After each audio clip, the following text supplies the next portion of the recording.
గుర్తింపు అంచనా సర్వే మీరు ఒక మెమో ద్వారా మా గ్రామానికి సంబంధించి, అంటే క్యాపిటల్ మిగతా విలేజెస్ నాకు అన్నెసరీ మ్యాటర్ కాబట్టి మా గ్రామం గురించి నేను మాట్లాడుతున్నాను. మా గ్రామానికి సంబంధించి మీరు ఎస్ఐని ఎగ్జామ్ చేస్తూ ఒక మెమో ఇచ్చారు.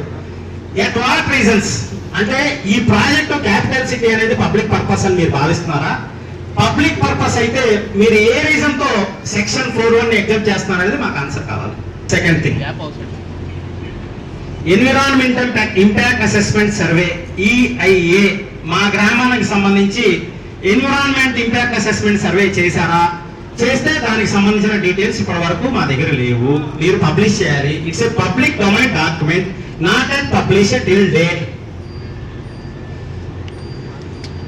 రెండవది, section 10(1) food security act gazetted by the central government of India. 3 పంటలు పండే జరీ భూములు తీసుకోవాలంటే సమానమైన జరీ భూముల్ని వేరే ఇతర ప్రాంతాల్లో డెవలప్ చేసిన తర్వాత మాత్రమే మా భూములు తీసుకోవాలి. మీరు సెక్షన్ 10(1) కూడా ఏమని చేశారా? చేస్తే దానికి సంబంధించిన డీటెయిల్స్ కావాలి.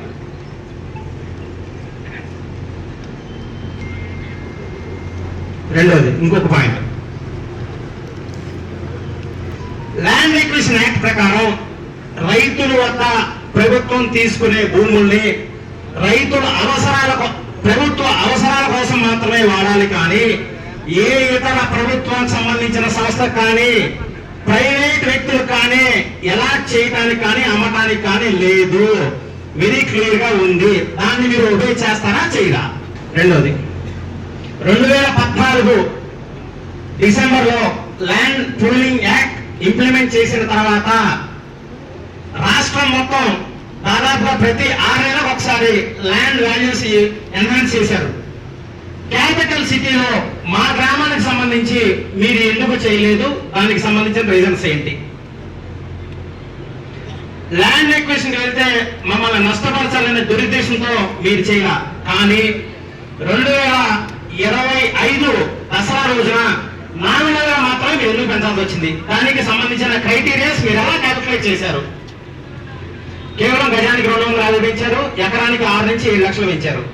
అంటే ల్యాండ్ ఎక్విజిషన్ గెలవబోయే ముందు ల్యాండ్ వాల్యూస్ పెంచారా లేదా అని కోర్టు అడుగుతుంది కాబట్టి మమ్మల్ని నష్టపరచాలని దురుద్దేశంతో నామినల్గా పెంచారు.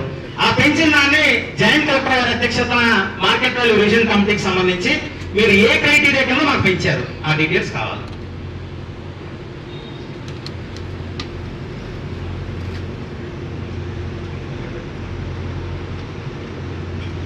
రెండోది, ఫైనల్ పాయింట్ సార్, 153 acres కి సంబంధించి మీరు LPS ఇన్ఫ్రా డెవలప్మెంట్ అని ఇచ్చారు.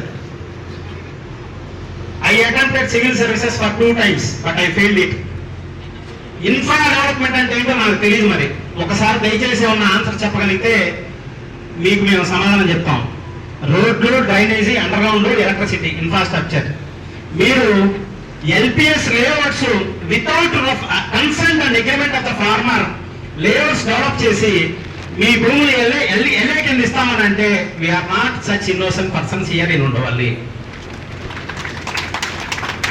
LPS ఇన్ఫ్రా పేరుతో 153 ఎకరాలు తీసుకోవాల్సిన అవసరం మీకేంటి? ఇన్ఫ్రాస్ట్రక్చర్ కోసమే మీకు 153 ఎకరాలు కావాలా? లేఅవుట్ కోసం కావాలా? దేనికి కావాలనేది మాకు క్లియర్ గా నోటిఫికేషన్ లో మీరు మెన్షన్ చేయాలా?